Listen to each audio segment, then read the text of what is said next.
Hello guys, চলো দ্বিতীয় বছর জামাই ষষ্ঠী যাওয়া যাক। তো দুজনে রেডি হয়ে বেরিয়ে পড়েছি, গাড়িও বেরিয়ে পড়েছে। এবার সে কখন গাড়িতে উঠে আমায় ডাকবে, এই জন্য ওয়েট করছি। তো পৌঁছে গেলাম মিষ্টির দোকান ঘুরে বেরিয়ে পড়েছি একটু ঠান্ডা নিতে। যা গরম পড়েছে গাইস, শরীর আর মন ঠান্ডা করার জন্য এই ঠান্ডাটাই যথেষ্ট। তো বুঝতেই পারছো আমার গলা শুনে, জ্বর সর্দি কাশি যতই লেগে থাক আমার এই ঠান্ডাটা লাগবেই। তো পৌঁছে গেছি বাপের বাড়ি, মনটা খুশিতে মমা করছে। গলা ব্যথা, তাও একটু ঠান্ডা খেয়ে রেখে দিলাম চেক করে।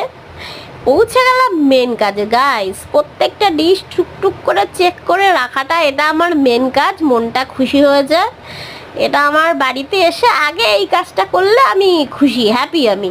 তো ঠাম্মা চিকেন কষাচ্ছে, লেগ পিসটা আমাকে ডাকছে গাইস, খুশবু যা ছড়িয়েছে আমি একদম ফিদা। এটা আমার মেন, চিকেন আর মটন হলে আমার আর কিছু লাগে না। তো বর আমায় দিয়ে দিল দুটো ফুল, মাথায় গুজে বাড়ি ঘুরে বেড়াচ্ছি, মনটা খুশিতে একদম মমা করছে বুঝলে। তো একদম ভরপুর প্লেট সাজানো হয়ে গেছে, জামাই বসে পড়েছে, শাশুড়ি মা তাকে হাওয়া দেবে, খাওয়া শুরু করে দিয়েছে। আমি পাশে একটু ঢং করে নিলাম গাইস, জামাই ষষ্ঠীটা জব্বর